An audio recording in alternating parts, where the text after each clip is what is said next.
nagbabalik ang inyong number one pala utang, no? Sa previous video ko ay pinag-usapan natin doon yung credit limit na 4,000 pesos sa Atome Buy Now Pay Later. Yes mga kautang, kung hindi nyo pa napanood itong video na to, na-approve kami or na-approve yung husband ko ng 4,000 pesos na credit limit sa Atome Buy Now Pay Later. Kaya hindi kami nag-submit ng payslip, wala kaming ibinigay na proof of income. Isang valid ID lang talaga, simple application lang talaga yung hinihingi dito kay Atome, no? At na-approve kami ng 4,000 pesos. At yun na nga mga kautang, no? April 11 ako nag-apply dito. At April 21 po, dumating yung Atome card ko mga kautang. At super excited talaga ako nang dumating siya. Pero medyo delay mga kautang. Kasi nga holidays po, no? 17, 18, 19 mga kautang. Kaya 21 na na-deliver yung card ko. At mga kautang, by the way, pagdating po sa card natin, kayo po yung mamili ng color. May pink at may white at black po ng Atome. So mga kautang, black po yung pinili ko, no?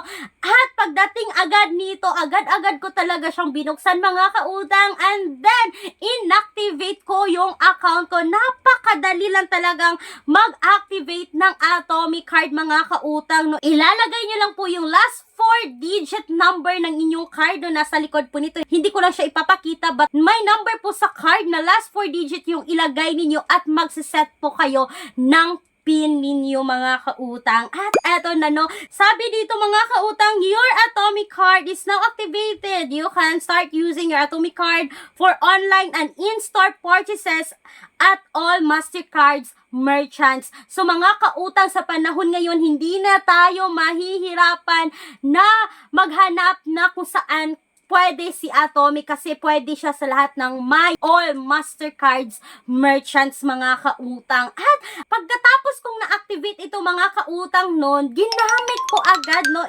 pinag-grocery ko agad yung aking 4,000 na credit limit dito kay Atome card. At yes mga kautang, napakadali lang talagang gamitin para lang din kayong gumamit ng usual na credit card, na debit card ninyo mga kautang or kahit anong card dyan na nasa nyo, parang ganun lang, swipe lang doon mga kautang, no? At eto na nga, ano, pag-uusapan agad natin yung interest rate kung kailan din babayaran dito. So, etong mga kautang, no, 4,000 yung credit limit ko dito kay Atome, but yung na-purchase ko dito mga kautang is 3,794.55 pesos. Sabi dito sa kanilang financing schedule mga kautang, makikita natin yung payment schedule and compositions, no. Sabi dito, period of loan is 23 days. Financing amount is 3,794.55. Yung principal amount is 3,794.55 pesos mga kautang. At alam nyo mga kautang, no, di ba April 21 din ako nag-grocery dito, but nag-pop up dito sa app yung billing ko mga kautang is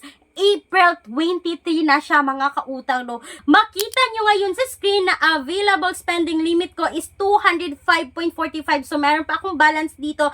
At makita nyo sa billed or unbilled. Dito sa unbilled mga kautang is bill day or every 6th of the month daw yung bill ko dito, which is 3,794.55 pesos. Kapag i-click ko yung pay early mga kautang, no, wala pa siyang option dito na installment. Sa pagkakaalam ko mga kautang, based on my research, kung hindi lang ako nagkakamali until now, no, itong si Atome is installment siya mga kautang, pwede nyo siyang bayaran 3 months up to 6 months. So, nag-review ako dito mga kautang, naghanap ako dito, no, na dyan ka pa pwedeng mamili ng installment mga kautang, no, nababayaran mo siya ng installment kung yung unbilled mo dito na billings mga kautang is matatransfer na dito sa billed billings. Sabi dito sa kanilang app mga kautang, no, dito sa how to pay your Atome card bills, sabi dito sa step 1, keep on eye for your bill statement notification via email and mobile app. Sa step 2 mga kautang,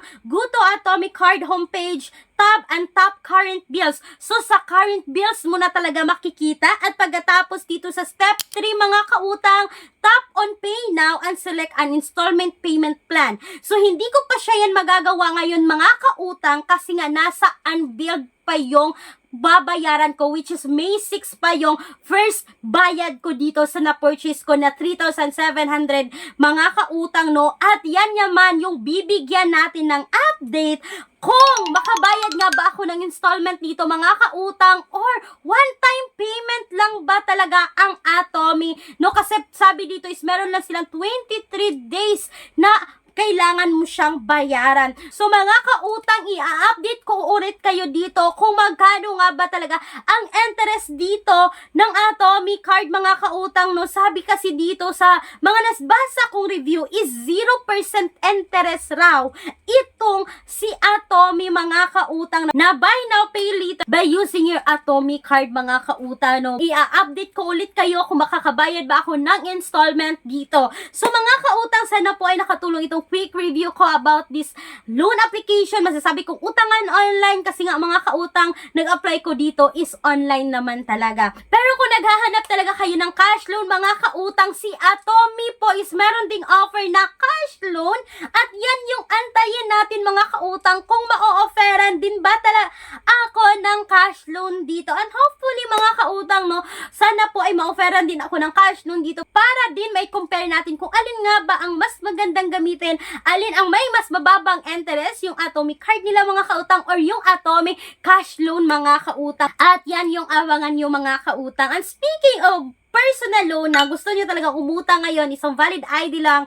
Pagkatapos nyo mag-apply, malalaman nyo agad kung kayo ay approve or decline dito. Yes mga kautang, may mga alternatives tayo na ilalagay ko sa description box or sa pen comment section ng video na to. At hindi lang yan, kung gusto nyo talaga ng pangmalakihan, like minimum of 20,000, maximum of 2 million pesos, always kung binabanggit sa bawat video ko, like bank personal loan, mayroon pong mga qualifications and requirements para tayo po ay ma-qualified na umutang dito. For more details din dito mga kautang, kindly email me right away, clariza@gmail.com, and pwede nyo rin akong tawagan through Viber mga kautang, na makikita nyo yung number ngayon sa screen. Mga kautang, kung gusto nyo rin magkaroon ng Atomy card, may referral code akong ilalagay ngayon sa pinned comment or description box. Malay nyo mga kautang, ma-approve din kayo kagaya ng husband ko na walang kailangan na payslip, walang kailangan na proof of income, magkakaroon kayo ng credit limit dito. Once again, this is Clarice, ang inyong number 1 palautang. Dahil utang is life.